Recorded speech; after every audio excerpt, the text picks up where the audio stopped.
BlogTalk Radio.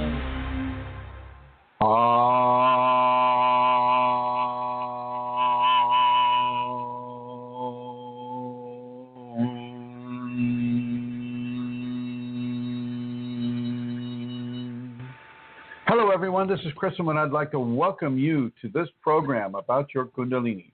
This is all about your Kundalini and how the Kundalini affects you and how you can live with the Kundalini, and most importantly, how you surrender to the divine force that's awakening within you. Very important to understand that within the Kundalini, some pretty fantastic things can happen. They're all real.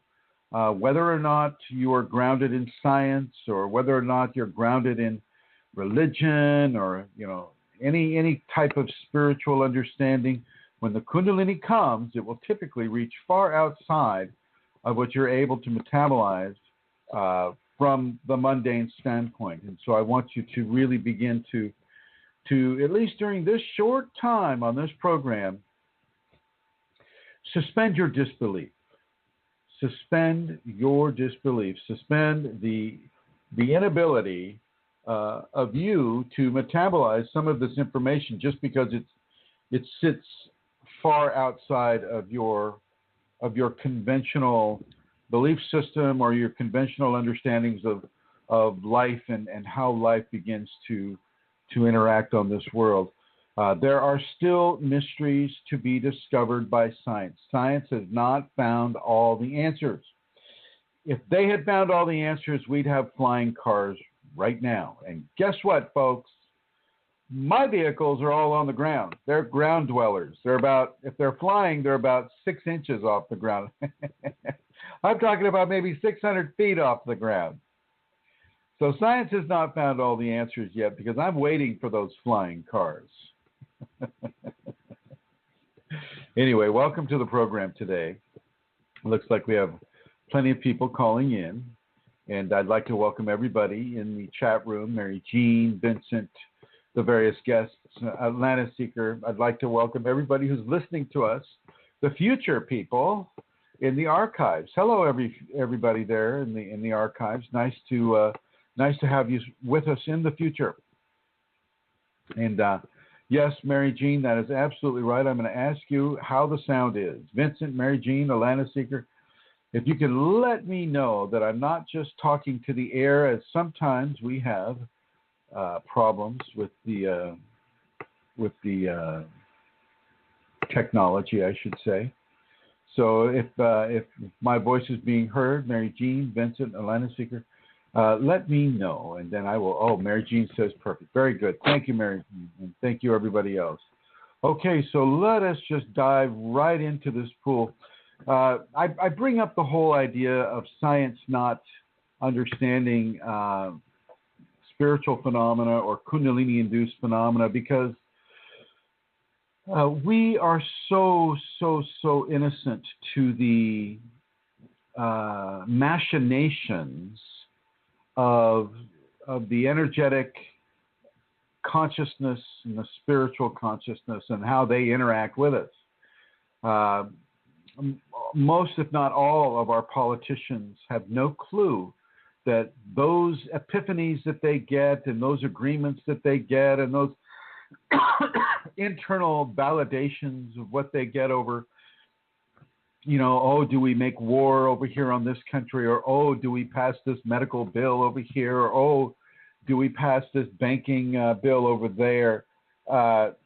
They are being guided through spiritual consciousness.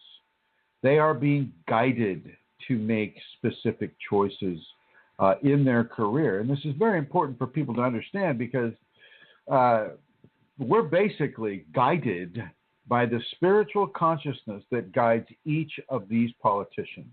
And, the politicians, there are dark ones and there are light ones. And so this eternal struggle to balance the good with the bad is constantly being waged on many, many levels, not just in the family life. Of course, we know that, we're trying to teach our kids to do the right thing and not to do the wrong thing as our culture deems right and wrong to be. And then at the workplace, we're constantly pushed to compete and to to do better and to do more for less, and that also, isn't going to be left out of this whole understanding that we are controlled by the intuitions that we have and by the spiritual levels of consciousness and creation that supply the answers to our intuitive questions.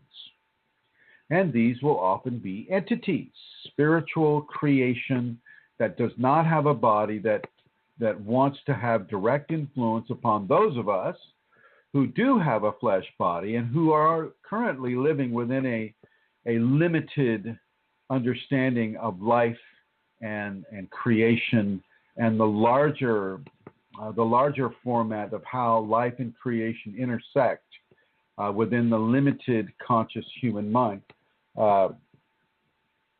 And this, and where does Kundalini fit within all this? Well, Kundalini takes the blinders off of our eyes, off of our inner eyes, and to a large degree off of our exterior eyes. We're able to see spirit. We're able to hear spirit. We're able to understand where our guidance is coming from. And of course, as I've said many times on this program before, you do not accept guidance from spiritual source unless that spiritual source is the Kundalini awakening within you. The Kundalini is the source of the guidance for the folks that I'm speaking to right now. And that goes for people that are within the activation sequence or within the awakening sequence or within the sequence of seeking an activation. You take guidance from your Kundalini. And if your Kundalini gave you to listen to the guidance that my Kundalini is giving you, well, then that's still your Kundalini guiding you to receive a very specific level of information. And as we move into these areas, we begin to see and understand and observe how spiritual consciousness plays an increasingly integrative role within even mundane people. So if you've seen the alcoholic on the street talking to the air, well, if you see that with Kundalini eyes, you can see exactly what he or she is talking to. And so you know that it isn't just the air that this person is talking to. You begin to understand that spiritual consciousness is all around us all the time. If you're an awakening person or you're inside of a mid to late activation and then into an early awakening, you can be totally beleaguered by entities. And I know I've covered this in other programs, but it serves to be repeated. I mean, inside of a pre-activated modality where people are, they're exploring different spiritual options like twin flames or twin hearts or the Akashic records, which, anyway. The various assumptions that the religions, the big religions, Buddhism, Christianity, Islam, and Hinduism, the assumptions that the humans that were involved in sculpting how those religions are being received today, they are still quite blind. Even though they may speak of it, I know that Christianity speaks of demons and the devil, and so does Buddhism, and so does Hinduism, and so does Islam, for that matter. They all speak of a level of goodness and badness that is around us all the time, and this is indeed true. Whether or not you're in those religions or following those religions, there is a level of malevolence on one side and joyousness on the other, and it is for us to choose the noble path between those two competing forces.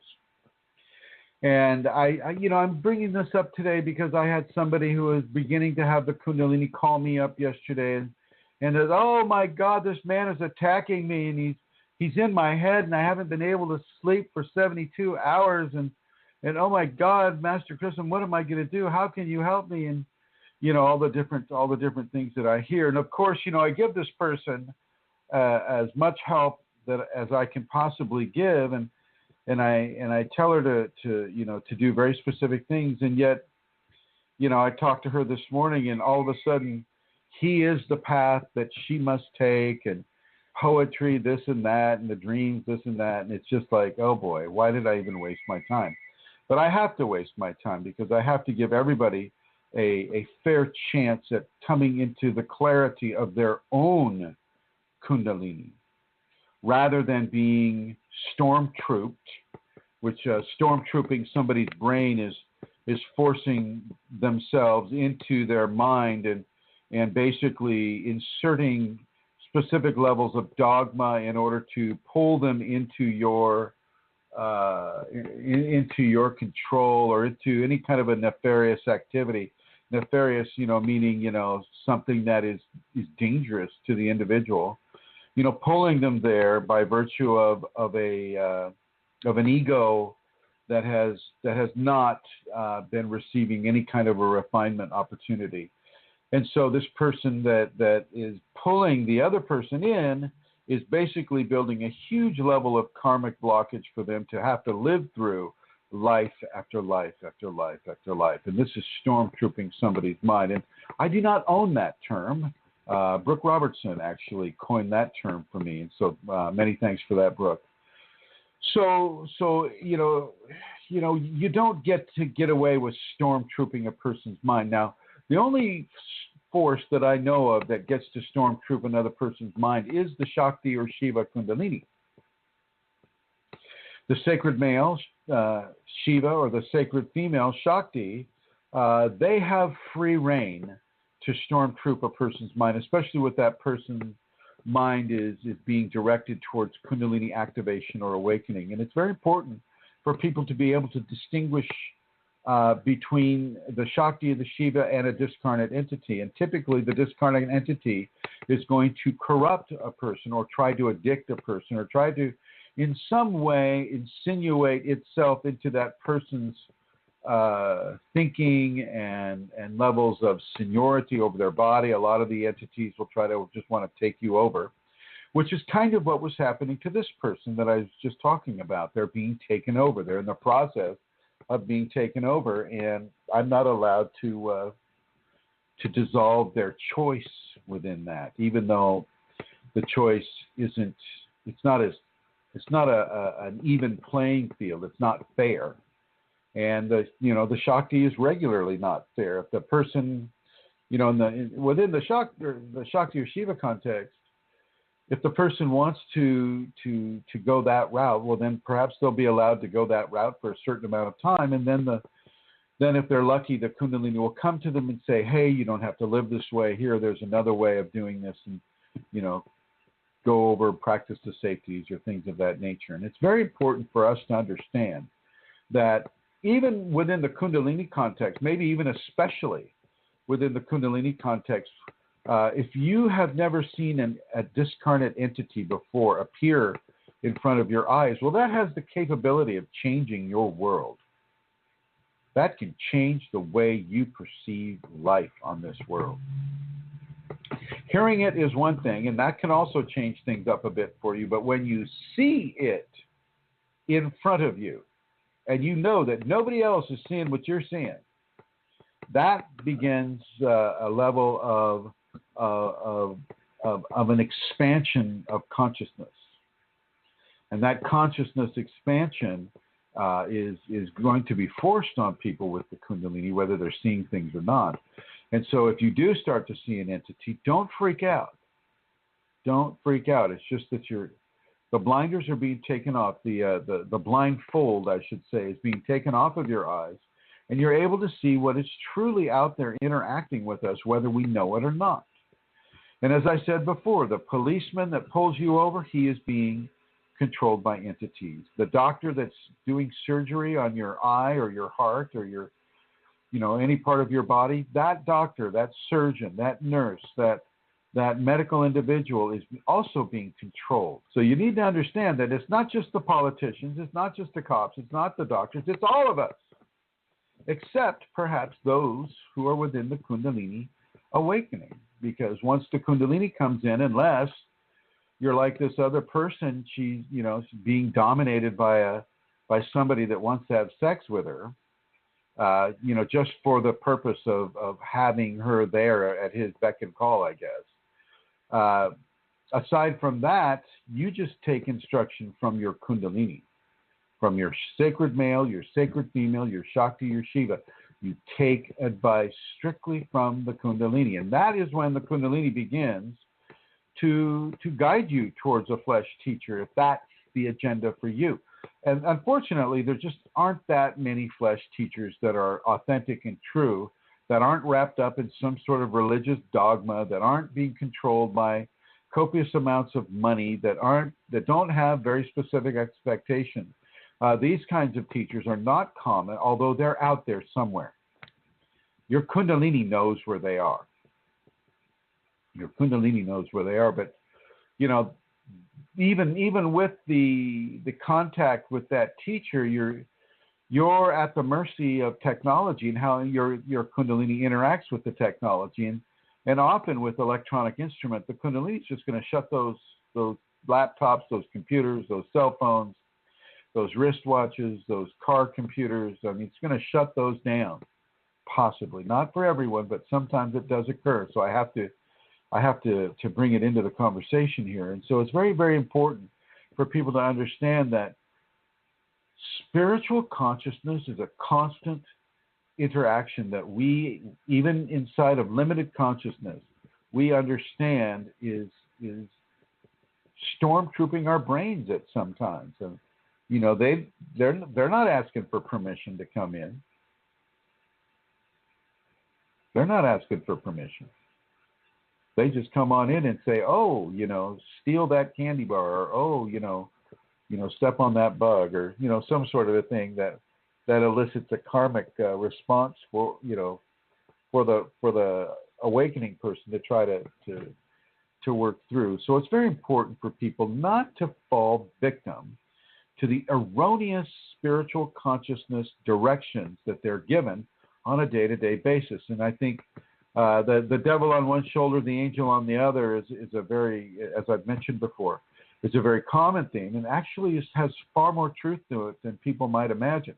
Because not only are there discarnate forces that are corruptive, but there are also discarnate forces that are positive and pro-spiritual evolution as well. But it depends on where the person is within that.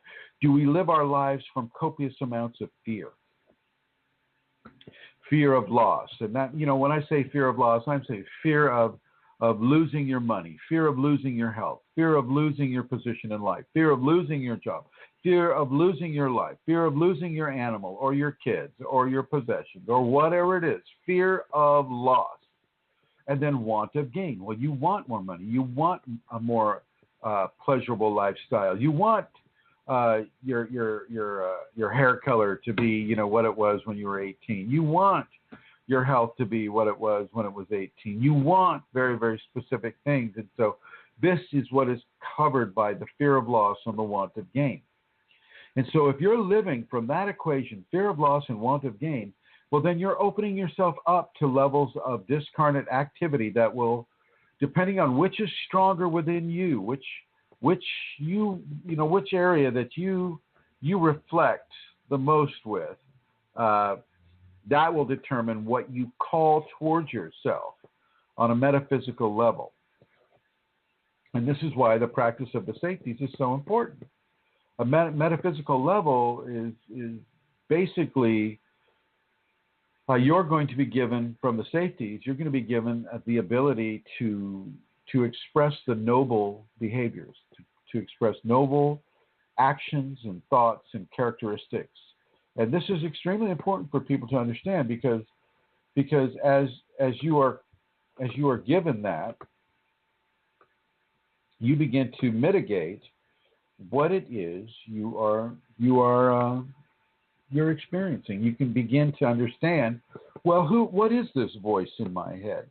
What is this gaseous black pyramid that's forming in front of me? What is this this disembodied eye that is looking at me, this blue eye. What is this? What are these different little sparkly lights mean, and what are they trying to tell me, and all of this stuff?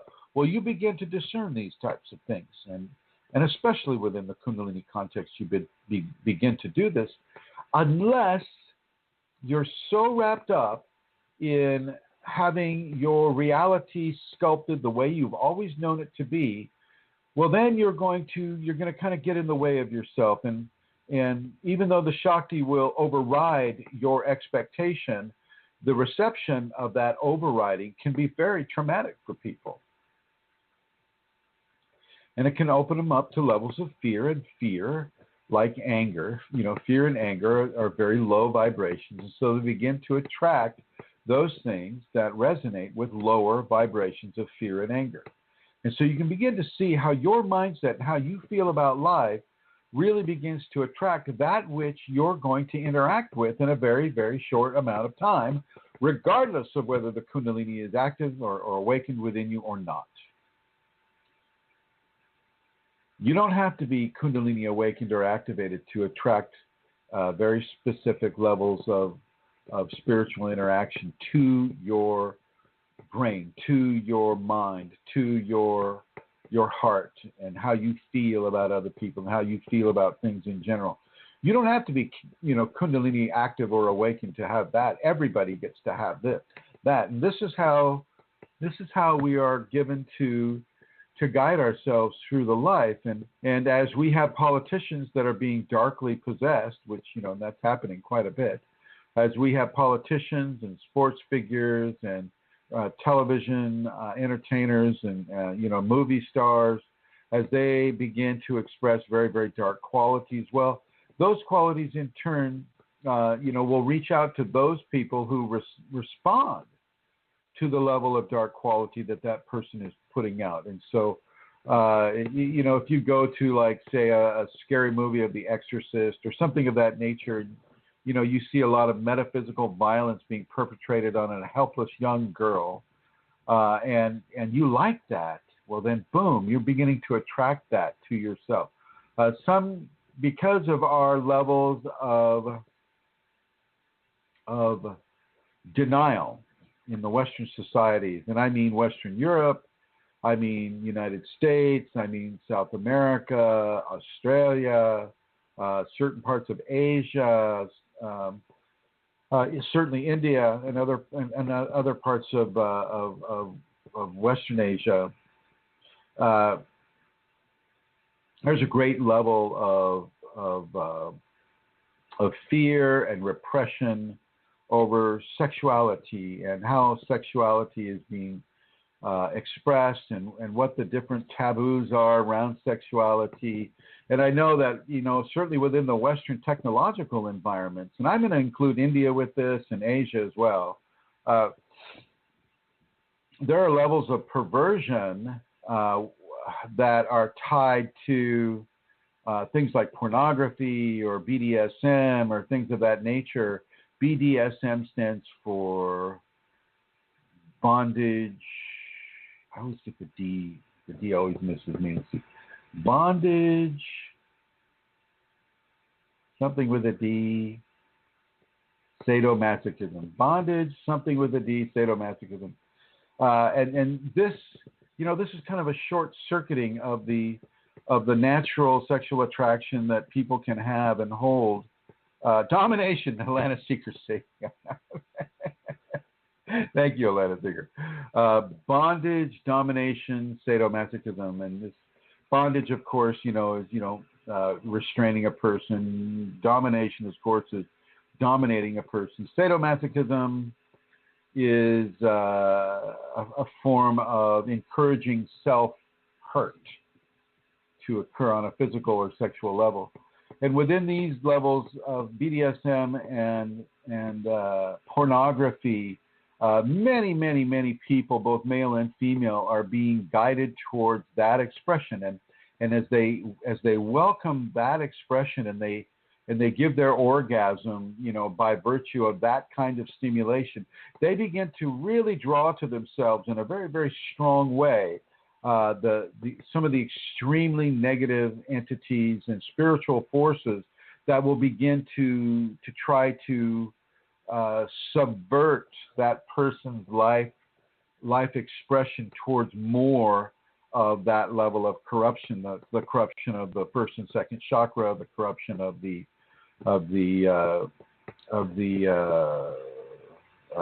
sexual response and our society's expectation around the sexual response. And if you look in the United States and Western Europe, there's a strong level of pornography that is, in some cases it's legal, in some cases it's illegal, but it runs the gamut from adults to children to animals to self-stimulation, any and many varied levels of repression are inserted into the sexual expressive experience.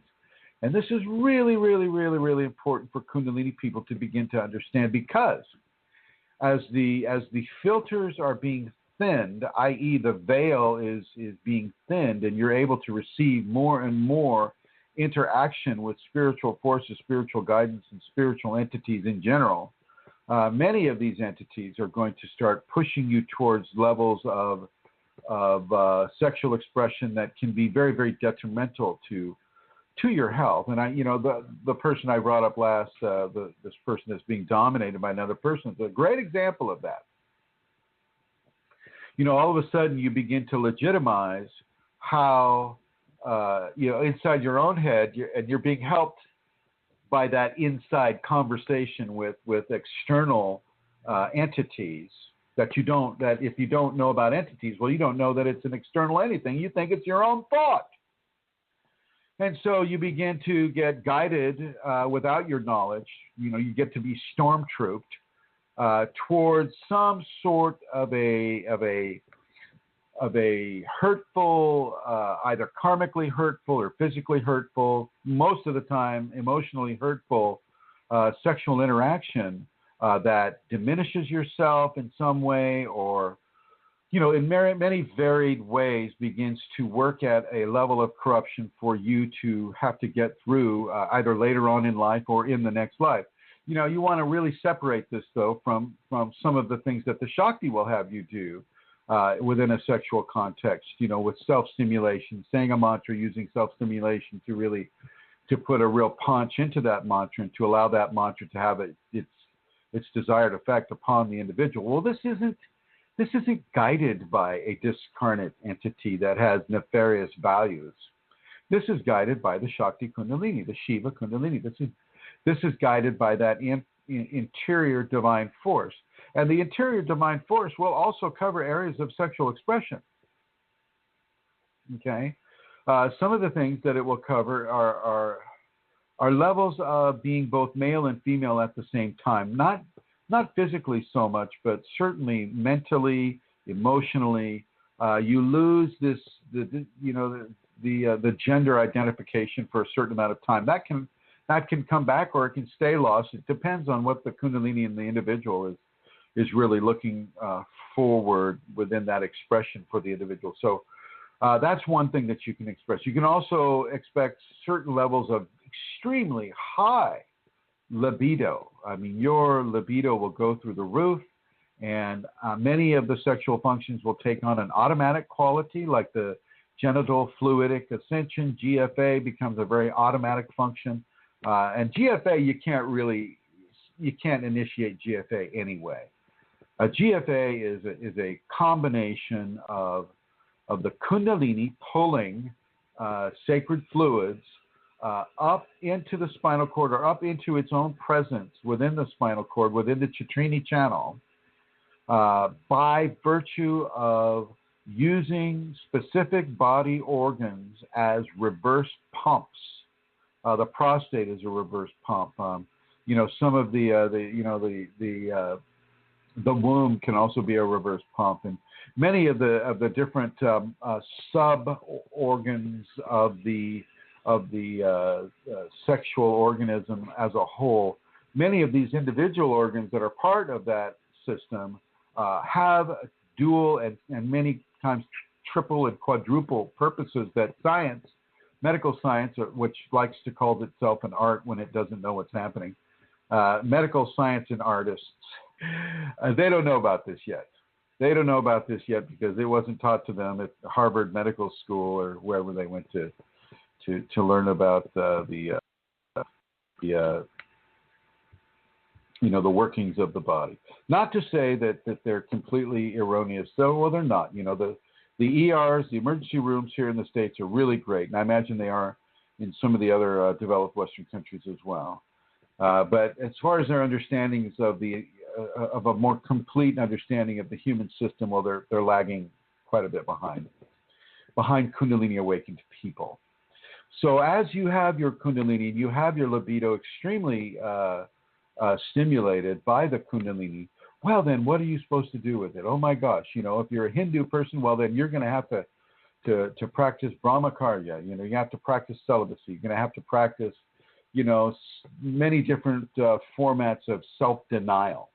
And in other areas, if you're a shaman or if you're, somebody else who is just being guided by their Kundalini, well, the Kundalini will have you have orgasm after orgasm after orgasm after orgasm, male or female. And if you're a man and that means you're spilling the seed all over the place, well, you have to go with that flow, so to speak. But you don't have to go with that flow in the form of a pornographic stimulation or stimulation that is corrupted, that is cruel, that is hurtful to other humans or animals. You don't do that, and you don't even visit the jokes that you get from various people about the sexual expression. You have to try to keep things as pure as possible. If you're given a mantra from your Kundalini or from your teacher, and that mantra, you're supposed to be saying it during a sexual function, well, then you do that during that sexual function, and you let the power of the sexual function, you let the power of the Kundalini within that sexual function begin to insinuate itself into the mantra, and you also begin to materialize that mantra in a much better way. This is, of course, within the context of Kundalini. This is not within the context of pornography. You shouldn't need to be watching pornography in any way, shape, or form, or hearing of it, or lusting after it. If you're lusting after a certain level of pornography, well, you've already got an embedded entity that is beginning to control you towards falling off the cliff of that particular corruption. And so you want to be very careful with how you're guided and what your sexual appetites are. Make sure your sexual appetites don't include animals or children. Absolutely not, in any way, shape, or form.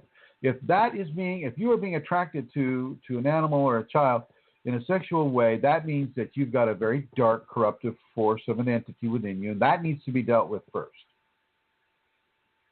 And you might ask, well, Master Chrism, how do I deal with that? Well, you by reversing that, by having absolutely no interest whatsoever. I prefer that you become celibate for the rest of your life, rather than do those sexual things to animals or kids. Literally, never, ever, ever have sex again if this is where you're being guided, and really begin to look at why you're being guided this way, and look at what is going on with discarnate infection if you're being guided to go that way. And this includes raping people as well. This includes having the yearning to want to dominate or rape a person, male or female, in order to not so much have sex with them, but to take away their innocence, or take away their love of life, or their jus de vivre, their joy of life. Typically, it's more about power and control than it is about sexual fulfillment. And so you need to look at that as well. And this is very, very, very different from the Kundalini that might say, okay, Master Chrism, I need you to be I need you to submit yourself to complete and total surrender to the Kundalini, myself within you, and to this flesh teacher over here. And you will do anything that they tell you to do, and you will not complain, and you will not abrogate this agreement. And so, boom, once again, there you are. You're being controlled by the Kundalini. You're not being controlled by anybody else except through the Kundalini. If that flesh teacher that you have is asking you to do things that go against the moral guidelines of your culture, well, then I want you to trust the Kundalini. The Kundalini knows what culture you're in, and it knows the moral guidelines of the culture that you're in. And if it's asking you to follow the guidance of this individual, and that individual is having you do things that would go against the sexual taboos of whatever particular culture you're in, well, then I think the Kundalini has a greater level of understanding about you and your purpose and your karma than you do as a newly awakening individual. And so you follow that advice. It is good advice for you. Okay.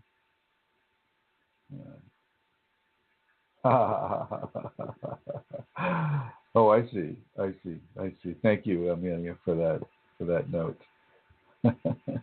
So, if you have any questions of a sexual nature, Kundalini and the sexual expression, I want you to feel free to call in this number, 347. It's a New York area code, and then its prefix is 934-0026.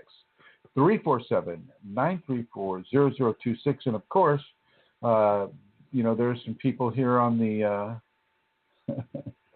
on the chat room, and you guys can ask your questions too. I'll be looking it in. Although I have to say, my eyes have been closed a lot of the time during this. So Santara, I'm going to put you on board now. I'd like everybody to know that this is Amelia Santara. She's a very, very helpful moderator for many of the Kundalini groups, and I really appreciate her hosting this show and providing this format for people to learn from. And how are you, Amelia? I'm very good, Chrism. Thank you very much. Okay. It's always good to be here. Oh, good. It's good to have you here as well. Now, I would like you to monitor the chat room if you would, because I'm streaming with my eyes closed right now. Okay. So yes, you feel I free have to. been doing. Yeah, you feel free to pop in. Okay. No worries. Okay. Will do. I just want you to know Manisha is there. Hi, Manisha. In the studio. Oh, she is. Will we bring her on? Oh, I see her. 111, guys. No. Oh, yeah, okay. Yeah. Sure. We'll bring her on. Here you go. Hello, Manisha. Hello, Chrism. You can you hear me? I can hear you clear as a bell. Oh, hello. Hi. Do you have announcements that you would like to make, my dear? Yes.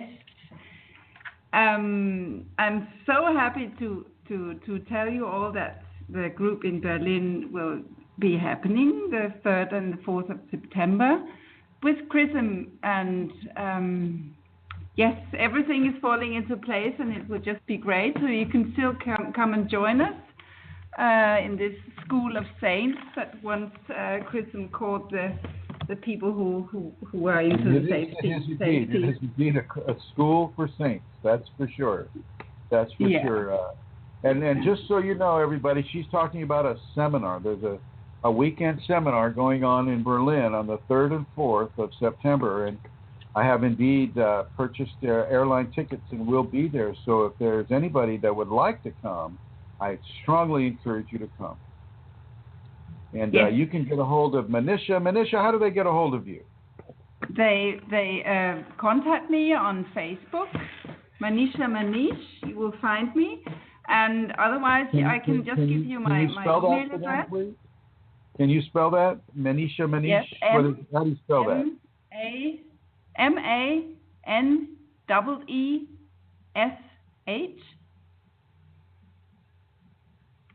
And then MANEESH.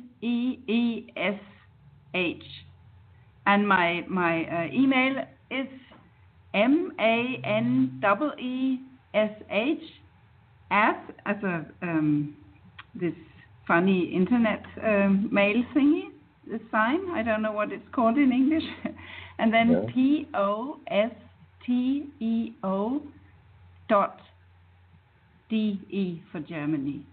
So okay, so we're talking about me. Manisha. That would be MANEESHA. Yes. At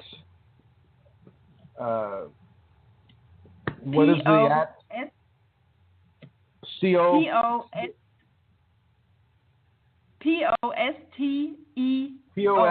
P is in Paul, O is in Oscar, S is in Sam, T is in Tom.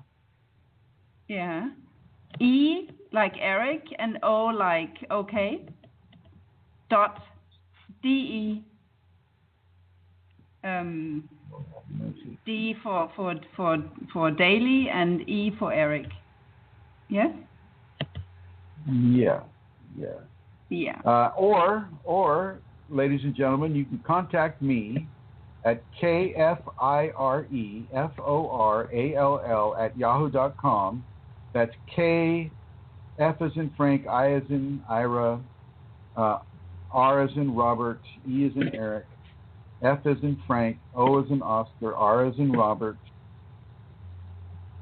A as in Apple, L as in love, L as in love, @yahoo.com. KFireForAll @yahoo.com. None of us seem to have really easy emails, I've noticed. Oh, do come. It's so lovely to be in the presence of Chrism. I met him last year in London, and it was unforgettable. So I'm so looking forward to seeing you. I think that was my deodorant there. It was, or lack thereof.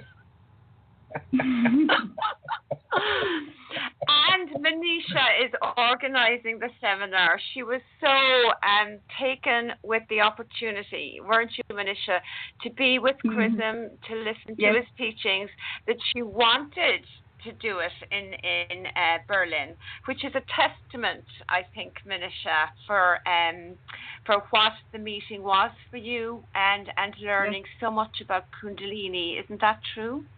Yes, just to be in the presence also of the energy field of Chrism, it's amazing. So come to Berlin. And I encourage everybody to come to Berlin as well. I think it would be a very, very beautiful opportunity for Europeans and Asians to come and participate in this type of an information and education. I want to thank you very much, Manisha, for organizing this and for putting it on. My pleasure. Thank you, too. Oh, you're very welcome. Putting you in the blue, so keep listening, okay, Manisha? Yes, I will. Okay, and then Vincent91, he asks, if we are talking about entities, I have this question: how are discarnate entities able to control the physical body, even if the human is not agreeing or is resisting? I'm just going to add the "is" there. Resisting their mental and emotional intrusion. Some part of the individual will be in agreement with it. Some part of the individual will have initiated contact with it, or spoken to it in some way, or in some way, shape, or form. Permission was given for that entity to do those things, and that person just needs to begin to resist the compulsion that entity will put into them to do some of the physical things. They can tie right into the spine, Vincent. And so if they can tie into the spine, and they've been given permission to tie into the spine, well, then they can control some of the body movements as well. And that's important for a person to consider. Don't allow entities in if they're promising sexual gratification, because once you do that, they are in, and they can do anything they want with you at that point. And typically, that's not going to be a pretty picture for anybody, even a sadomasochist. Okay? So it's very, very important for people not and I run into this so much. Oh my God, people are so wrapped up into this new age baloney that is telling them to become a channeler or to just follow your bliss and let the spirit take you, and instead of being discerning and understanding and learning how to discern and understand, they're just being blindly guided to fall into the arms of some sort of an entity that may not have their best interests at heart, especially from a sexual standpoint. Now, I have to say, ladies and gentlemen, I did not choose this topic. I had no idea what I was going to talk about today, which is typical for me in these programs.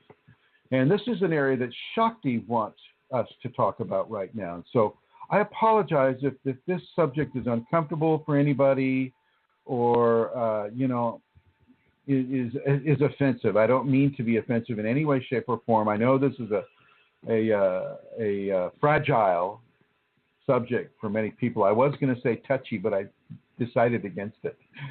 So yeah, I know it's a fragile conversation for people because these are areas that we're not used to talking about at all. Certainly not within a Kundalini context. Karma can also serve to weaken the barriers that we might naturally have towards the entity infestation. So if your karma is, certainly within a Kundalini awakening aspect where a lot of karma is being burned, a lot of karma is being balanced, you're meeting a lot of karma from different lifetime existences, and you're meeting it right now in this lifetime, and that summation may include that you're going to have to deal with discarnate entities. And just to give you an example, in my own case, I've been seeing entities my entire life, since I was a child, since I was an infant, and given the ability to remember them. So my karma definitely called for me to be able to see these entities.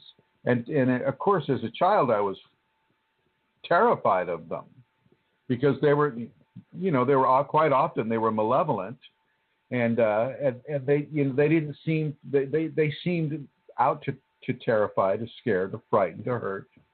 But I also saw good ones too, and I was also helped by good ones as well. But the scenario is your karma can also allow a certain level of entity-based sexual interaction to occur. In many cases, we don't get, people have this logical, linear ideology of karma, saying this, okay, well, you get to work off all the karma from the last life, and they think that it just goes from life to life to life to life. Well, it doesn't work that way. Some levels of karma will be given from the previous life. Other levels of karma will be given from other lives previous to that previous life, and so on and so forth.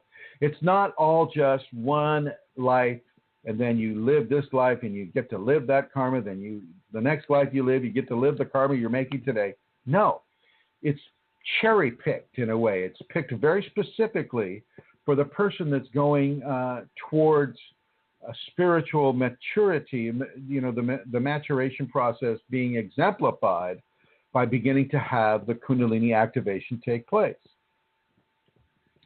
And this karma, can be organized by grace, by the Kundalini within you, so that when you have reached a certain age and you have reached a certain level of Kundalini activation, well, boom, then you get to deal with some of these karmic effects, which may include having entities come to you and begin to try to assert control over you, as Vincent is suggesting. And Vincent continues to ask, he says, and may I ask, when those very hurtful and damaging movements will stop? Well, Vincent, may I ask you how much longer you're going to allow it to occur? How much longer? Give me a time frame here. 5 minutes, 5 years, five decades. How much longer are you going to allow this to occur before you tie your hands to your belt so that the entity isn't allowed to use your hands?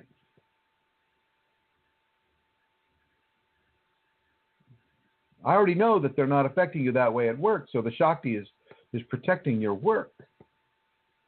But when are you going to start taking more proactive movements? And Vincent brings up a very, very strong point. Sometimes if your karma allows the entity to insinuate itself within you, and you in some way, through your innocence and your ignorance, have allowed that entity to grow in its power over you, well, then you're going to have to start resisting that pretty hard, pretty diligently and pretty hard. You're going to have to do that reversal over and over and over. People think, oh, Chrism told me to do the reversal, so I did it once, and it didn't work. I want you to do it 1,000 times. I want you to do the reversals every single time any kind of entity interaction is pushed upon you that is detrimental or corruptive to your process. Okay.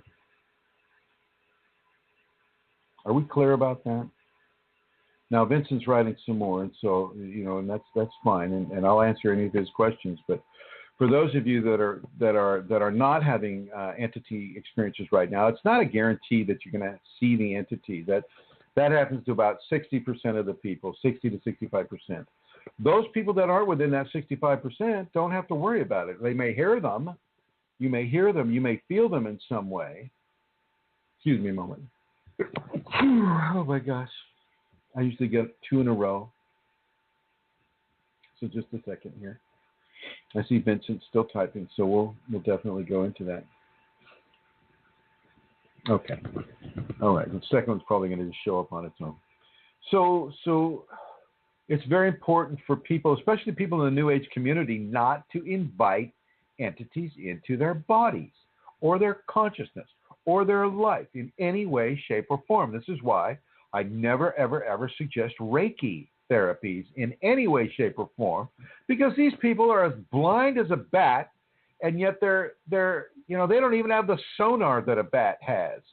They're just sticking their hands out into the etheric and saying, "Oh, spiritual forces of the universe, plug into my hands that I can give this person a healing." Of course, receive lots of money for it, and of course, receive a lot of self-aggrandizement for it. So please plug on in.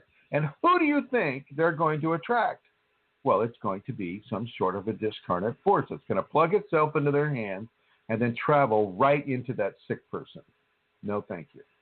No, thank you. Nah.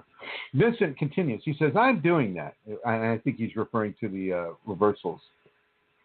He says, I'm doing that. I'm holding my arms behind my back when any kind of those attacks occur. But it's already occurring for very long. For instance, I'm being pushed to walk a different direction. I resist that. Keep resisting it, Vincent. Keep resisting it, because I'll tell you what, your karma is agreement. She wants you to have this. She wants you to have this experience. That means the sacred Kundalini, the sacred Shakti, sacred Mother, sacred Feminine, wants you to have this, and therefore you're going to have it. But you can keep doing what I'm suggesting. And he says, that's taking away my hope. The force doesn't appear to get much weaker over time. Vincent, how long? What expectations of a timeline do you have? How long should it take, do you think? In your ignorance about this whole process and what is occurring, how can you even suggest that a timeline that is acceptable to you even exists? We make such assumptions, It's just like, well, gosh, I have to go to work. I mean, I'm almost late for work. I got to go out there and I got to catch that train, and then and it's just like, well, if I'm doing a reversal, Chrism, it should be all over now. No. It is not over in 1 year. And no, I see what you've written there, Vincent. You said I'm resisting for over a year constantly. No, you're not. No, you're not. I know for a fact that you're not. Okay. You've had periods of time where you've been resisting, but we've also had conversations where you weren't resisting. Okay. And so you haven't been consistently resisting for over a year, but I suggest that you continuously resist for over 10 years or 20 years or 30 years. It's going to depend on your karma too, Vincent. And it's going to depend on your levels of expectation and why would the Shakti pull away from you when you definitely have some good education positioning itself within you right now. And you're obviously doing well. You're resisting it. You're resisting the damage that it wants to incur upon you. Keep that going. This is a very positive thing that I'm seeing occurring with you. And you're because it's difficult, you're tired of it and you want it to just go away. Well, I want you to just be diligent with it. I want you to be disciplined and diligent and continue to resist.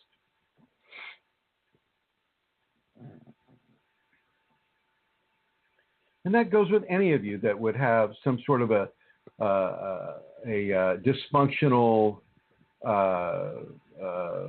negative, hurtful entity within you. You never do. And oh, here's the other thing. People go, well, I just want to release it with love. I just want to give it love, and that will do it. It's like a Barbie doll thinking. Ken and Barbie dolls. It's like, oh, well, if we just release it with love. Well, what makes you think that entity is not going to eat that love and ask for more inside of the detrimental activity that it's having upon you? Why do you think love, in your limited understanding of what love actually is, why do you think that love is the answer to that? Don't love the entity. Love God. Love grace. Love Kundalini. Love yourself for being able to withstand an entity like you've been doing for almost a year, Vincent. Give yourself some credit for having strength, for having discernment, for having good guidance, for receiving that guidance, for implementing that guidance. Give yourself some credit. And Vincent writes again, he says, so you are suggesting it will go away when the Shakti decides it to be.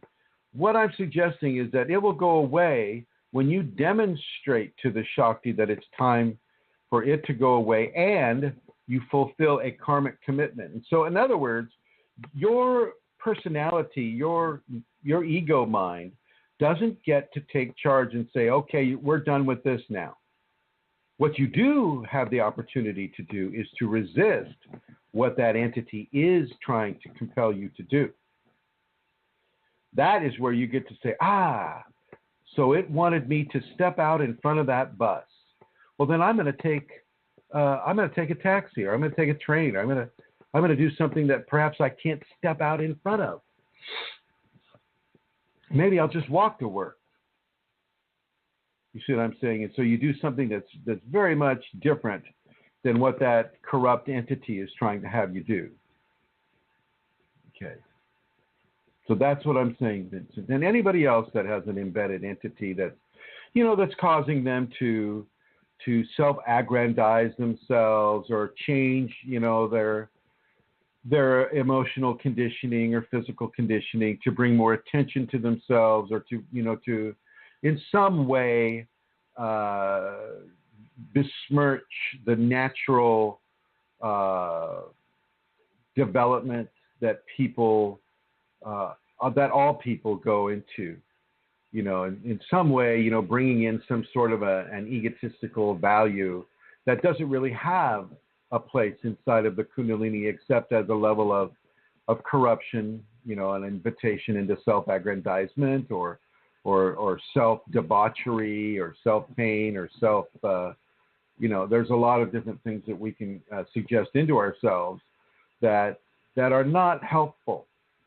And they're typically given by the ego or an entity that is stimulating the ego to do a certain thing.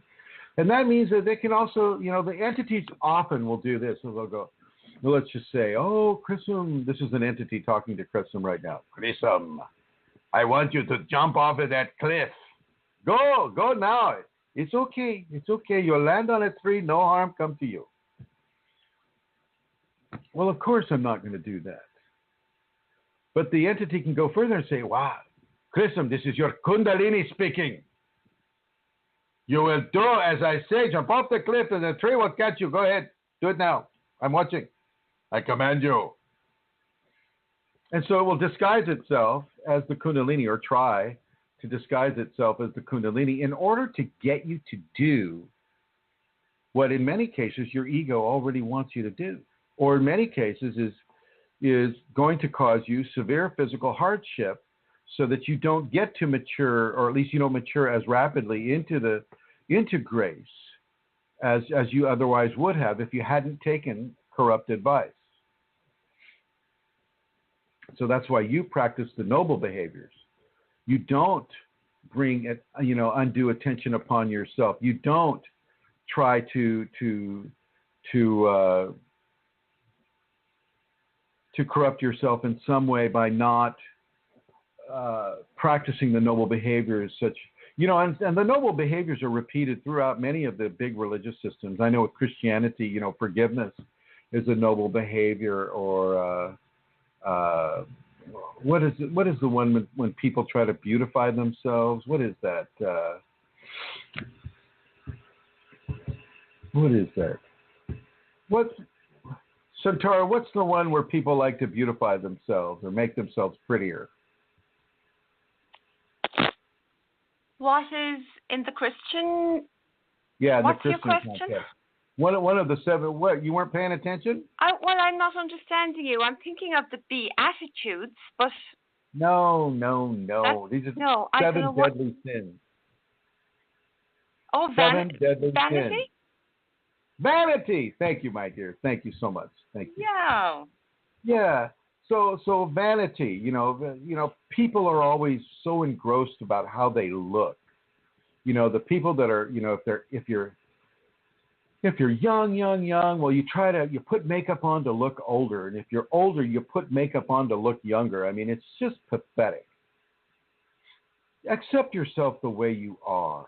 Don't try to self-aggrandize yourself by using, chemicals to try to insinuate a look that you don't really own anymore. Not to mention that some of these makeups and dyes and whatnot, they're tested on animals in a very cruel way. Is that what you want to wear on your face or your head? Seriously, folks, this does have an impact on your Kundalini. I'm not against makeup or, sometimes there's a purpose with that the Kundalini will have a person, put on makeup, typically not hair coloring, but, I guess anything's possible. But yeah, look at levels of self-aggrandizement and how that is beginning to control your life. Once again, you may see an entity behind that. Okay.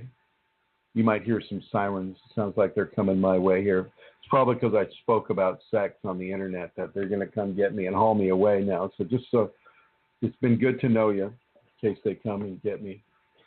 So back to the sex and the Kundalini. As that libido is really, really, really strong, you're going to have periods of insatiable appetite. Picking my words very carefully here. Insatiable appetite, and I'm going to suggest that the Kundalini will either tell you not to partake of that appetite or to partake of it copiously. And a lot of that's going to depend on where your mindset is and in what way that expression is taking form. If it's taking form where it's causing other people hurt and harm, then you do not do that. If it's taking form where it is a mutual expression of unity and coming together, well, then that's a good plan. You partake of that as much as you can. If you're working in any of the tantric levels, then of course, within your tantric teachings, you know what to do. And if you're doing Maithuna or Yab Yam or any of those types of positioning, make sure that you follow the instructions, that you don't give in to your own carnal desires of. Make sure you keep it disciplined and keep it working for you in that way. Don't give in to the very strong temptation to purposefully inflict the orgasm or, whatever it may be. Because I don't know what kind of a Tantra teaching everybody listening to the show is going to have. I know that when I'm teaching Tantra, the Shakti dances upon the Shiva platform. And the Shiva platform holds very still, whereas the Shakti platform is very, very, very moving. That's just one of the teachings. And so within the sexual context in the Kundalini, it's very important to remember that this can also attract some entity-type sexual feeders that are typically called, the name, I always forget these guys too, the incubi and the succubi. And you can trace incubi, succubi, these are ancient Latin terms for basic sexual feeders. These are entities that are all about stimulating a sexual response and then feeding off of the life force, the energetic life force that sexual response provides for them. A lot of sailors do this when they're on the high seas and, there's no other outlet. And, these sexual feeders will come to them and participate in a sexual malignancy with these sailors. And this not just Navy sailors, but also merchant marine, people, anywhere, where you're in a kind of a tight space, secluded, no sexual outlet, boom, those sexual feeders will come. Or if you have Kundalini, and if you have Kundalini, well, then that's a big red flag because they really want to partake of that energy. And so they'll come to you and they'll begin to stimulate you. And it's going to be, at first it'll be difficult for you to distinguish that between the Shakti stimulating you and this other putrid force stimulating you. But pretty soon, if you get to see them, you'll never forget them. They're about as ugly as it gets. Terrifying in many ways. And but if you don't get to see them, well, what will happen is your libido will increase itself automatically, even outside of Kundalini context. And when the libido is on an automatic load like that, the Kundalini is not doing it, that a sexual feeder is attacking you right now and trying to get to your life force. And men, certainly with the men, the erection will be spontaneous, but there will also be a visitation down the urethra, and you need to understand that as well. And that visitation down the urethra will also have an effect with women as well, just so you know. So if you have any questions about this, let me know. I'm going to go scroll up here. It looks like Atlantis Seeker is asking a question, and he asked, Chrism, so you don't think brahmacharya or celibacy facilitates the reversing of the energy you mentioned? I guess you're talking about GFA, the reverse of the flow. Celibacy would actually facilitate the GFA, because if you're not practicing celibacy, then you're losing fluids, both male and female. And if you are practicing celibacy, you're keeping those fluids. And if you're keeping those fluids, then the reverse pumping from the prostate and the other glands for both men and women will have something to pump. So let's see. And do you think for some people at least it will help their K-awakening process? Not necessarily. Not necessarily. I don't think the Kundalini is determined by celibacy. Absolutely not, actually. No. Now, for some people, okay, like 2 out of a million. So that means that some people will get help. Celibacy doesn't facilitate Kundalini awakening. It doesn't. It might help them inside of their process. So we're already looking at a very small percentage of the population within this process, and then that small percentage within the Kundalini population as well. Kundalini doesn't require a person to do certain things that it can do itself. If the karma is there, so let's just say if they have a karma being extremely profligate in their sexual expression, well, then this life they may be going for the reverse, and that would be celibacy, and that level of celibacy could indeed help a person with their Kundalini awakening expression. But no, celibacy within a Kundalini context is not a guarantee. It's mostly a guarantee for those who do not have the Kundalini. And there, that whole ideology from Catholic priests and nuns to Hindu priests and nuns, it's just like, and then we're even into Buddhism, Tibetan Buddhism, and all this stuff. They're promoting it in many cases without practicing it. They're promoting it without practicing it, and they're making big promises about celibacy that gives you this. Oh, it gives you great strength, and it improves your immune system. And oh my God, it's just the best thing since sliced bread. And it's not. It's not. You're allowed to sexually express during the Kundalini. The Kundalini will actually initiate that expression, even against your will. And the will of the human is nothing against the will of the divine that wants to express a certain quality through that human being. It's going to get expressed. And then GFA stands for genital fluidic ascendance, i.e., the fluids from the reproductive organs or the genital organs are reversed back into the spine. And that is a place where celibacy can be very helpful. Or not celibacy, just not losing the fluids, which is not as easy as a person might think. Cole is asking, keep working and trust Vincent. Oh, he's talking to Vincent, so I'll just go ahead and skip that. And so, yeah, within the sexual context, there is no brahmacharya or celibacy is not a guarantee of any way, shape, or form that a Kundalini awakening is going to be initiated or an activation is going to be initiated. It can help. It can help with the GFA, so it can definitely help in other areas. But those areas need to be pretty much designed by the Kundalini herself. She will give you the inspiration not to have sex or to have copious amounts of sex. But you've got to be able to discern Kundalini from an entity.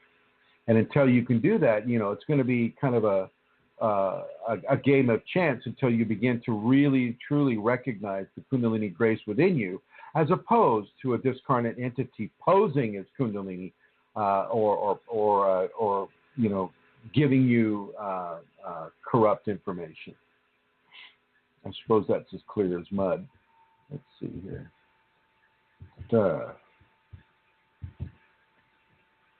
Yeah, okay, all right. Oh, let me come on over here, and I'd like to introduce Elizabeth Dalton Gonzalez to the program. Welcome, Elizabeth. Hi, Chrism. Thank you. And how are you today? Not real good. Oh no, why is that? Well, I've had some extreme levels of teachings this week in fear and extreme surrender, and so just to cut the story short, one of the 3 teachings that I received within that was I fell on a 10K trail race yesterday, and just hit really hard and cracked 2 ribs, and my left shoulder is out. So, so I'm in pain. Oh, I'm sorry, honey. I'm sorry that happened to you. Oh, thank you. Put yourself on that Facebook healing group, will you? I will. I haven't. What's the other detrimental thing? Well, and this all happened. I don't know if you remember, but last week I had talked to you because I was having these lovely healing spinal sweeps that were slow and just really tactily, just really intense, but very felt really good and everything. And I had Skyped with you, and you had said, there might be something coming that this is getting you ready for. We thought maybe it was something to do with my work, which that was one of the tests that I was asked to, come out of my comfort zone for that.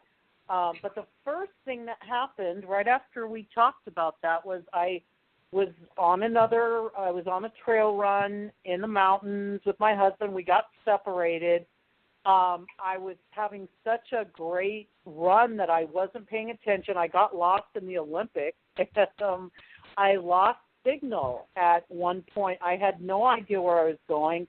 And so I just kind of, in a real fear test, I wasn't afraid, but it was testing definitely my fear levels, my trust levels, my surrender.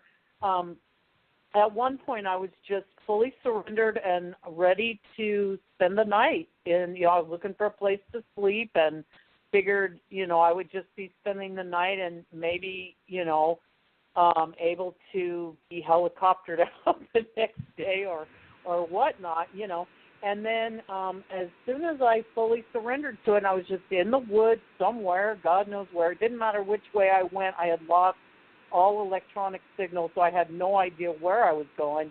All of a sudden, for 2 seconds, the signal came back, and I was able to get a ping to my husband, and he saw that I was lost, and so it took him a couple hours to get to me, but he was able to run in, and then we yelled to each other, and were able to find each other.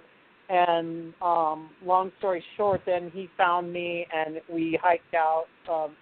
Took us another couple hours to hike out, and we got home. So that was test number one. Did you have a great reunion when you guys finally found each other?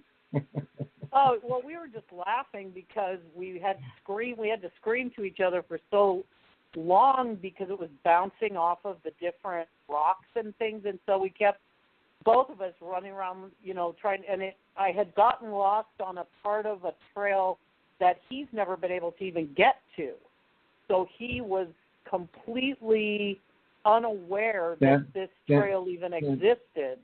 Stand by a second, Elizabeth. Okay. Is everybody still hearing this in the chat room? Go ahead and write if you can hear it. Cole, Mary Jean, go ahead and write if you're hearing this, please. We just had a server malfunction, and so because you're calling in on a phone.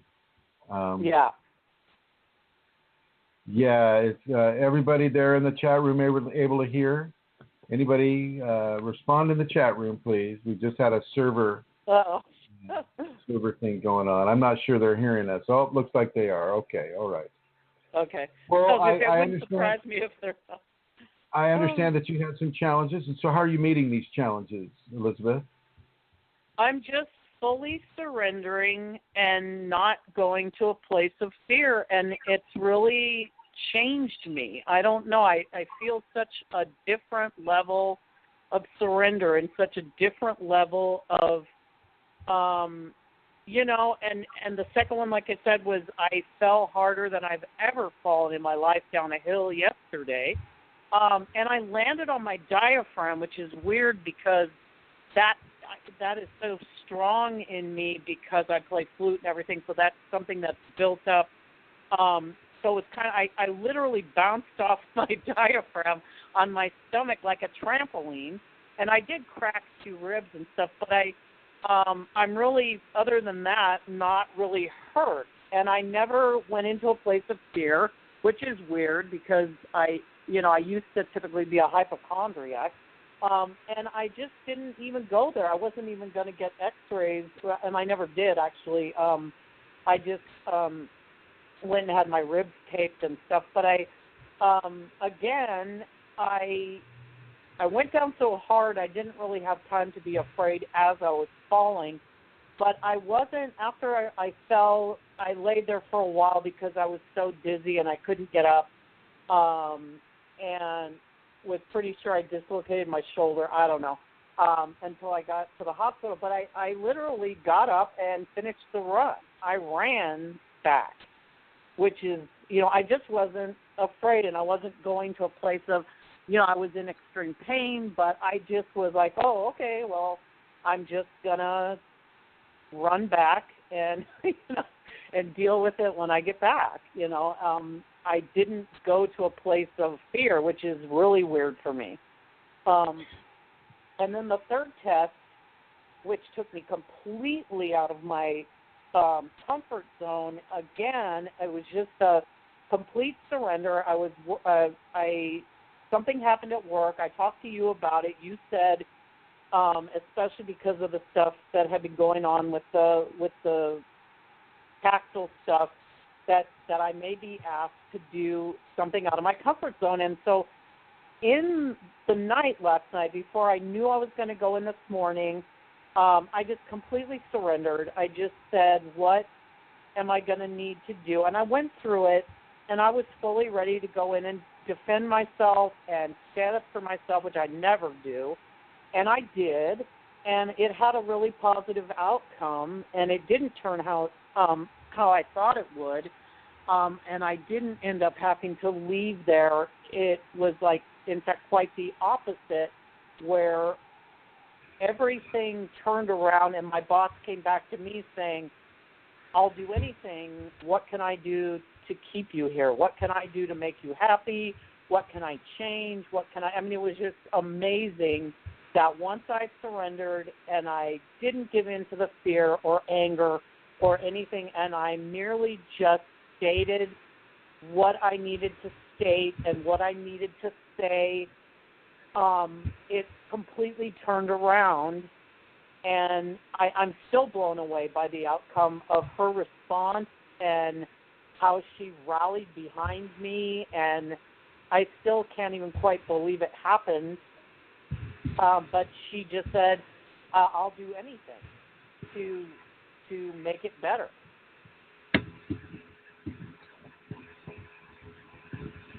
Nice. Yeah, so that's that. And that was 3, so I'm hoping that's it for the week. I'm going to put you on hold here just for a second, Elizabeth. Okay. Get another perspective here. And here we have Brooke is online. Hi, Brooke. Hello. Is Brooke available? Okay, doesn't sound like that. Okay, so going back into the blue with that, and then I'm going to come back to Elizabeth here. Elizabeth, do you have any questions at all? No. You mean pertaining to the subject you were talking about through the show? No. Oh. Questions from the groups. Oh, those. Yes, I have a ton of questions. Sorry, I forgot about those. Hang on. Let me I have to get them off my computer. Let's hope my computer works. Okay, so let's see. Okay, the first one, she said I didn't have to read these in order, but the first one kind of pertains, part of it anyway, to what you're talking about today. The person says, how can I discern if what I'm experiencing is Kundalini? Sometimes I'm afraid to surrender in case it is an entity that has taken control of my body and causes me to move and jerk. Yeah. Basically, by practicing the noble behaviors, you force anything that's riding along with you in your body to practice those noble behaviors too. So as long as you're practicing the noble behaviors, thinking noble thoughts, things like forgiveness, kindness, consideration, tolerance, patience, trust, love, happiness, joy, focus on positivity in as much a way as you can, which is not the easiest thing in the Western society. But as you focus on these positive expressions, you don't need to worry that you're not covering the negative. The negative will take care of itself. Matter of fact, there's quite a bit of negativity on this world right now. And so don't worry that there isn't enough negativity to go around. And it also doesn't take you away from dealing with your own shadow selves either. Matter of fact, what you are doing by doing self-correction that way is dealing with the shadow parts of you and changing them into a format that allows more of a flow and an understanding with the Kundalini, as it comes up within the individual. So you practice the noble behaviors, and those noble behaviors will let you know through discernment what is actually occurring with you.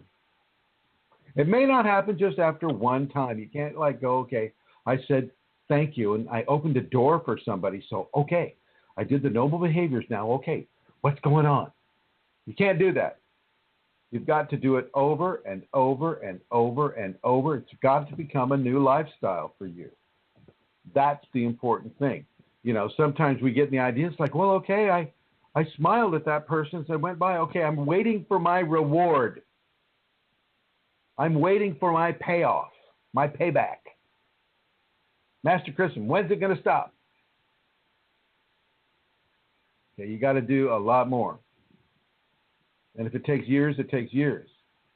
But you've got to do it, and you've got to do it consistently, over and over and over and over, until it becomes second nature to you. And let me tell you something. If the noble qualities become second nature to you, you're only going to really attract positive levels unless there's a karmic override. If there's a karmic override from a previous existence, well, then that, and if it happens to be negative, well, then there will be a negativity there. But even so, the noble qualities have a way of helping an individual that may have a negative karmic override. Over. Next question. So the next one also goes along with the show. They say, hello, I feel an increase in sexual feelings after meditation. How to control? Yes, I try, but I fail. Tried to what? I guess they try to control the sexual feelings, but they fail. Well, forgive yourself and keep trying. Over. Okay. Now, this is a really long question and kind of hard to understand, but what they say is, what's the part of us that can move between heaven and earth, the manifest and unmanifest, between the subtle and gross? Is it the mind? I think not, because that part of me goes into the mind and also sometimes out and beyond the mind. Is it like essence fire? I feel it may be some aspect of the heart. I ask because it seems my physical body sits here in the manifest and my consciousness in the unmanifest, and my other, like astral, etheric, mental, emotional bodies sit in their place between the two in mixtures of more than one or the other, some more subtle, some less manifest. So which body or aspect can go around from one to the other?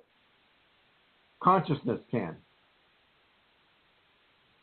Consciousness, what they're doing is they're tearing apart consciousness and going, well, I've got consciousness aspect 1 and consciousness aspect 2, and they seem to do this, this, or that, but it's the it's the total, it's the summation of the person minus the ego so much. Although the ego can still astral project with everybody else. But yeah, it's the totality of the individual. It's not one aspect. It's not like the mind goes into the astral and everything else, associated with mind stays behind. It doesn't. It doesn't. And even the physical body is replicated in the astral or replicated in whatever dimension the person is visiting. If you see yourself, well, you see yourself, and if you see yourself, you know who that is. So that's telling you that your consciousness is with you.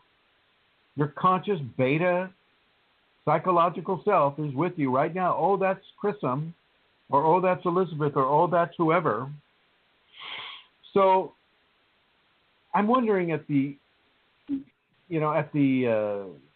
relevance of this question. I mean, why do they care? Why is it so important to know which aspect of the consciousness is traveling here or there. I mean, it's kind of like going, well, I've got, 17 to 21 trillion cells in my body, and when I take a step, which part of these cells is going first? Are they all facing the same direction, or is one backwards? Is one side? I mean, come on.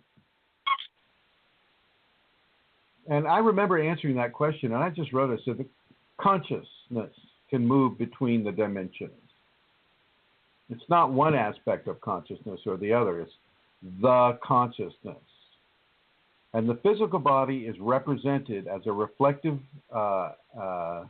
symbol of the physical self through the dimensions that you may be traveling in, whether it's the etheric or the astral, whatever it may be. Over. Okay. The next one is, does bad karma of the parent have effect on their children? Yes. Oh, yes, absolutely. If the karma of the parent is to be murdered, well, you think, I mean, that's going to have an effect on the kids, don't you think? What do you think, Elizabeth? Oh, yeah. So, yeah, the karma of the parent is going to have a direct effect on the child. However, the karma of the child is also going to match the karma of the parent. So it's not like anybody's going into the lifetime with, waiting this surprise that's going to occur. The karma of the parent and the karma of the child are mixed. They're mixed into each other, so that those karmas are going to complement each other, even if it's of a negative value, and even if it's of a positive value too. So yes, the karma of the parent can affect the karma of the child. Over. Okay. Is it common in awakening that I'm getting back pain sidewise, sometimes below the neck also? Yes. Over. Okay. I have what? Okay. The other night, my cat was meowing strangely, so I went to see what he was meowing about, and he was sitting beside a white, large praying mantis in my bedroom floor. It was approximately 2 to 3 inches long. I've never seen one in my area where I live and have no idea how it could have gotten into my bedroom. I scooped it up and released it outside, but I'm wondering if this has anything to do with the Kundalini. It's a Kundalini creature, and so is the kitty cat. Praying mantises have the, well, let's just put it this way. There are ETs that are like 6 or 7 foot tall praying mantises, and they're very smart. They're very aware. They're very advanced. And our praying mantises here are pretty much along those lines. They have consciousness. They are self-aware. So yeah, the person did well in picking it up and letting it go outside, and the kitty cat did well in not attacking it. Yeah. The fact that the kitty cat didn't attack it tells me that it has a lot more to do with Kundalini than not, because the kitty cat will just eat it. Over. Okay. Here's the next one. Today, while I was meditating and purging some emotional stuff, I was crying uncontrollable, and then I started to speak a language I had never heard of. It sounded like American Indian or a language spoken in the Amazon jungle. It was pretty alarming, but the energy was very strong and expressed itself quite strongly. I had love and sadness in my heart while I was saying these words. It started back again when I was on the computer. I closed my eyes and the energy pushed out these Aztec-like words. Anybody else ever experienced such a thing? Yeah, this is not uncommon. That can be an entity as well, but it can also be a past life language that the person is speaking, some language that through their history they are familiar with, and that is actually the best way to receive that. The other way, like glossolalia, like speaking in tongues type of thing, this happens. That's more of a possessive quality, benign possession, but possession nonetheless. Especially, well, I mean, possession. If the people are inviting it in, I can't really call that a possession. That's more of a channeling. But if it's coming on to a person spontaneously, well, then there's karma involved with that. And if that person has a Kundalini awakening equation, then there's certainly karma involved with that, and there's certainly levels of Kundalini connection involved with that. And, so there's various avenues of expression for that to occur within the individual, and they're going to have to feel what is most appropriate to them within the choices that were just given. Over. Okay. Is Kundalini awakening the same as DNA activation? No. Over. DNA activation is just using dimethyltryptamine or some other way to initiate a mystical or spiritual response. For some reason, I was just drawn to the whole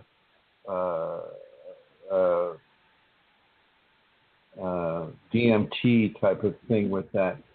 DNA, it would be an enlightenment of the DNA. So the DNA will change when the Kundalini courses through the system and all 17 to 21 trillion cells receive the gift of grace. That changes the DNA. But it's not all about just DNA activation. The DNA activation is, I think that's kind of a new agey type of term that people like to put, on their profile or something that says, yeah, I am like totally studying spiritual maturation, dude. My DNA is like totally activating. Wow. So yeah. Hang on a second now. Elizabeth. I'm going to go over here to Jeannie. Hello, Jeannie. Are you there, Jeannie? Calling all Jeannies. Calling the genie out of the bottle. The genie in Florida. Okay. No genie. I'm here. Oh, are you there, Jeannie in Florida? I'm here. Hi, Jeannie. How are you? Can you hear me? I can indeed. Yes. Well, how can you hear me when I've been doing? I hear your dog. I hear your dog barking too. Yeah, the dog is playing by itself. She entertains herself. Oh, but were you hearing me making all those cookies and banging around the kitchen? No, hon. Did not hear that. Oh, but I understand you might have a question. Oh, actually, let me think. I told Centaur that last time I was speaking with or listening to you, I had a question. I hit 1 as I was instructed, and nothing happened. And so she said this time she would double check. But what was your question last week, Jeannie? You know what? I think I spoke with Brooke the next day and got it cleared up, and right now I can't remember it. Oh, that's okay. That's all right. Well, I just wanted to make sure that I touched base with you today because I saw that the possibility that you had a question. So I didn't want to look over you or overlook you, I should say. Thank you. I appreciate it. Back to the cookie. As we go along here, I will press 1 and I will get back on. Very good, my dear. Very good. Thank you. Okay. Bye. All right. Bye-bye. And coming over to Elizabeth, thank you for your patience, my dear. Continue. Okay. So the next one is, my son has just started his meditation. He often sees different colors of light, but mostly green. Is he in the right way, or is something not good? I would have to say that he's in the right way. He's doing fine. He's making progress. Okay. The next one's kind of long, but it's hang on. Okay. Hang on. I'm going to go over to Miss Brooke here for a second. And Is Miss Brooke available? Miss Brooke is available. Hey, Miss Brooke, I'd like to. I can hear you perfectly. Could not hear you at all last time. I know. Okay, I want to ask you one of the questions, because I know you've gone through this lately. How can you tell the difference between Shakti and Shiva, which you had a recent experience with, and entities? What's the difference in your equation? Gosh, I think Shakti and Shiva is going to propel you closer and forward to clarity, while entity is going to propel you to anxiety, fear, complete confusion, sitting on the fence, not sure what you're going to do. You know, it just wants you either in total fear or in total doubt or uncertainty. But when you receive from Shakti Shiva, it's absolute, it's clear as a bell, it rings true with every fiber of your being. You just know it is accurate.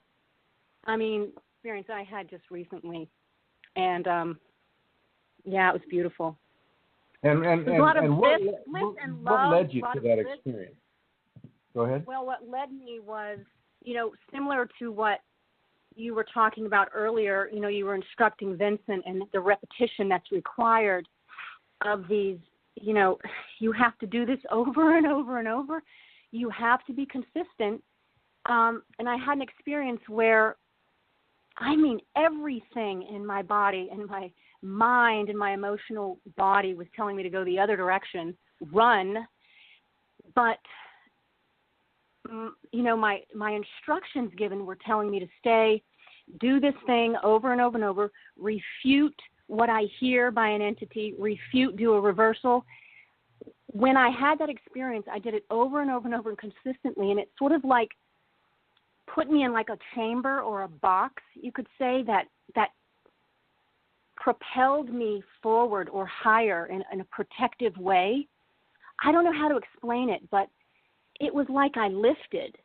I lifted out of that level of confusion into a level of total clarity and total bliss, total love, understanding.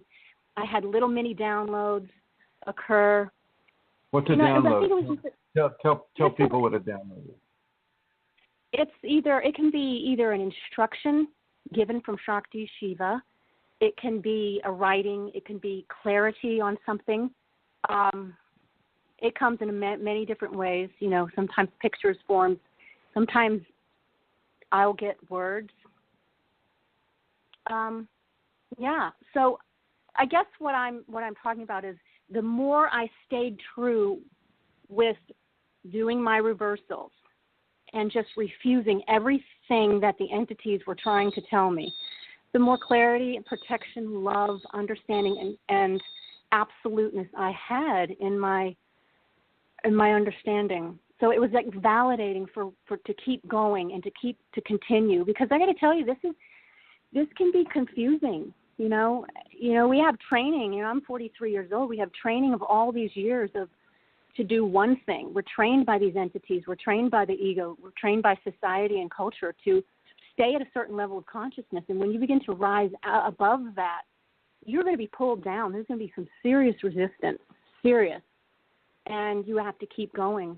When you do, it's almost like Shakti and Shiva will push you and just grab you and tell you, yes, this is it. Keep going. Keep going. There'll be more tests, and it'll be challenging, but keep going. It was beautiful. Beautiful the other night for me. That is beautiful. Thank you. Thank you very much for sharing that, Brooke. You're welcome, Chrism.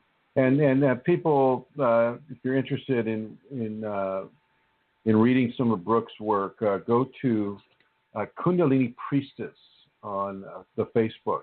She's got a page there called Kundalini Priestess, and there's some pretty good Kundalini writings there as well by Brooke Robertson. So, putting you in the blue, my dear. And coming up to Elizabeth. Thank you, Elizabeth. Hello. Okay, continue, please. Okay. I was meditating and asked my K to help me heal my face inflammation. I felt it in that area. I must have fallen asleep. In my dream, we were jumping across trees and happy to do so. Some people were trying to stop us and cutting some of the trees down.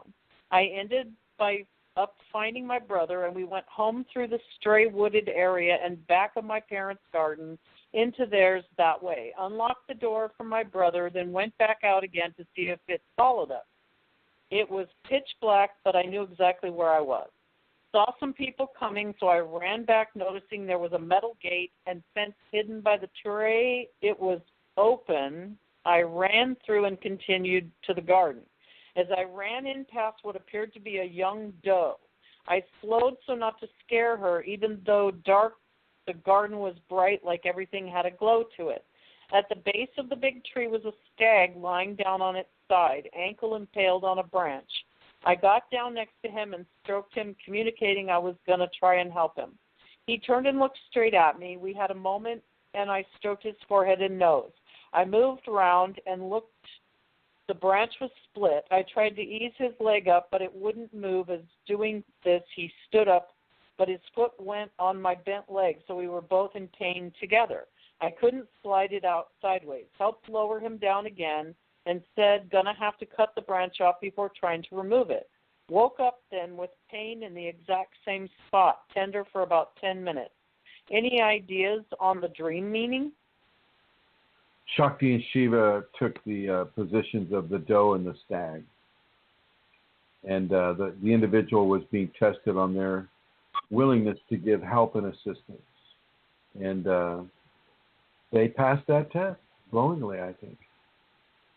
Over. Nice. Okay. What is the measurement of enlightenment, Master Chris? Enlightenment, there is no measurement for enlightenment. But what people can begin to use is levels of enlightenment come to an individual and it begins to affect a person's behavior. So you can look at the person's behavior and the wisdom that they either give or don't give as markers towards levels of enlightenment. If a person, has a Kundalini awakening and they're still going through the traumas and the dramas of the different levels of the activated equation, not quite into the enlightenment format yet. But after the awakening and as they move in and they start receiving downloads, like Brooke Robertson mentioned, receiving downloads, that's an indication of the beginning of the enlightenment process to occur. When you can close your eyes and you can, in a dark room, and you see behind your eyelids, everything is lit up, that's also an indication of enlightenment. Do we have an enlightenmentometer? We don't. We don't have any kind of a machine that will measure levels of enlightenment, that at least that the government is exposing to the public anyway. But typical enlightenment is going to defy levels of measurement. It's more of an expressive quality. It is something that, let me give you an example. Some of the really, really advanced souls that people would say, oh boy, that person's really enlightened. They act very childish. They're like children. They're like innocent little kids. They laugh at silly little things. And it's almost like you begin to mature backwards. But you're inside of this amazing level of grace, and this innocence comes forward in the expression, the innocence and the childishness and the, and it's not childish in an evil 13-year-old way. It's childishness in a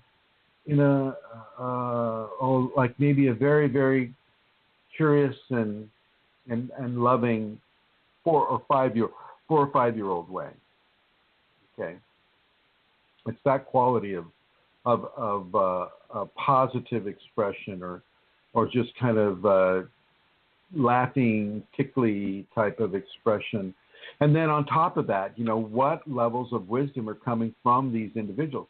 Some people, that are deep into the Kundalini will have very, very few levels of wisdom, but you'll see that their life is gravitating in a wisdom sort of way.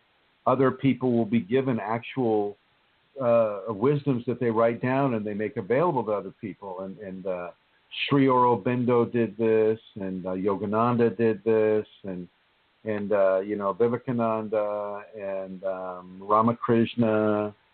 And so these people were able to codify in a way their wisdoms on paper within the language of the culture they're in. And within that understanding, they were able to give levels of wisdom that one can really tell has a kind of an off-planet source or out of the mundane source that a person can participate with. And so enlightenment is not something that you can measure with a ruler, but you can measure it through its expression from the individual. Over. Okay, this is the last question. This person wants you to interpret a waking vision. I was lying in bed about to fall asleep when I saw a very large orange eye in front of my face. It then moved away a bit until it was a very large black panther head with orange eyes looking at me about an inch from my face. Could you please comment on this vision? Thank you. Yeah, Shakti Kundalini coming to you with an expression of the second chakra, the creative force, the home of the chi energy within the individual. So yeah, the Black Panther, black being the color of the Shakti and orange being the color of the second chakra. So basically the Shakti would be counseling that person to have a look at their second chakra. Look at the second chakra, and this kind of ties into our show tonight. Look at the sexual expression. Look at the levels of creativity.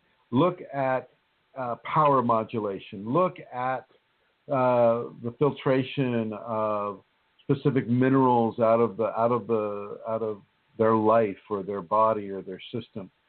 Maybe taking out levels of chlorine or kind of like dirty tap water type of stuff. Looking at that right now. So she's looking at them with an orange eye because she wants them to look at their second chakra. She's coming as a panther to inform them that this is indeed the Shakti Kundalini. Over. That was the last question. Okay. Does Loranya have anything she would like to say today? No, I just when you were speaking earlier about the entities and doing the reverse and, just a lot of just agreement with everything that you were saying about a lot of that and me as well, just in my experience throughout my life from childhood till now, it just all rings very true and like you and Brooke both said, just repetition, doing the opposite, continuing to do that, not giving up on that. Yeah, all good. Oh, nice. And thank you for asking the questions today, Elizabeth. Thank you very much. Thank you. And put you in the blue, and I'll come down to Miss Brooke here. And Brooke, are you there? Yeah, I'm here. Do you have anything that you would like to add before the show is over? No, I don't think so. But thank you. It's been lovely. You're very welcome. You're very welcome. And last chance for anybody, the 13 people in the chat room, to ask a question. If you have any questions there, please do it now. And I'm going to go ahead and make a few announcements. Now, we do have once again, we have the seminar in Berlin, Germany coming up. That will be the 3rd and 4th of September. That's a weekend. The seminar will start at 9 o'clock and end at 5, but I always like to go over. Please contact Manish or me, and you can contact me at kfireforall @yahoo.com. That's KFIREFORALL @yahoo.com. And join us there in Germany. This will be the first continental Kundalini Awakening Systems 1 seminar on the continent of Europe, and so I just want to invite as many people to come. Atlanta Seeker is saying, sorry to non-U.S. listeners who may not care. Would you mind sharing some examples of evidence of darkness, evil, entity possession, and also good and positive you think you have seen in the political candidates? Oh, yeah, that's easy enough. I mean, let's look at Brezhnev in Russia. You know, Brezhnev that killed, he killed like 7 million of his own people just because they were there, because he wanted them off the land. That would be of a very, very dark entity that is possessing that man. Same with Hitler. Hitler had very, very, very dark entities attached to him, and calling others with very similar darkness consciousness attached to them, like Goebbels and Himmler and these types of his upper staff members that would just do the worst things to people. Joseph Mengele, the doctor there that was doing human experimentation on many different people. I mean, these are evidence of darkness and evil entity possessions within the political candidate.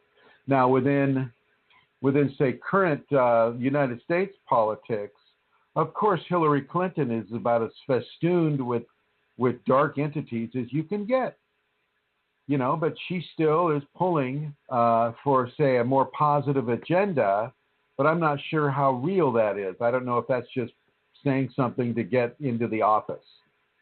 Bernie Sanders had a lot fewer of the darker entities, and he had more positive entities, more angelic structures that was guiding him, and really they were there to plant seeds. They were there to plant seeds in the population, and this occurred. And so that was a very positive example of positive entity possession within the current political climate here in the United States. Hillary and Bill, they belong to a cadre of people that are, kind of like winning at all costs and saying whatever you need to say, whether it's a lie or the truth, but saying whatever you need to say in order to get whatever it is you want to get done. So they don't care if they lie, they don't care if they cheat, they don't care if they steal, they don't care if they murder people. As long as they get their agenda, then they're willing to do whatever they want to do in order to get that agenda. Donald Trump, well, geez Louise. It's hard to find a place to begin with Donald Trump because he's such a narcissist. And entities can feed narcissism, and so I'll just have to stop right there since we only got 90 seconds left in the show. I would like to thank everybody who called in. I'd especially like to thank Elizabeth, Brooke, and Jeannie, and of course Santara. And I'd like to thank Manisha for coming online, and Emma, and Atlanta Seeker, and the guests, and Manisha, Mary Jean, Phil Faruba, Vincent, and Cole. Thank you, everyone, for joining us today in this program, and I'll go ahead and end it the way I started it. Thank you, everyone.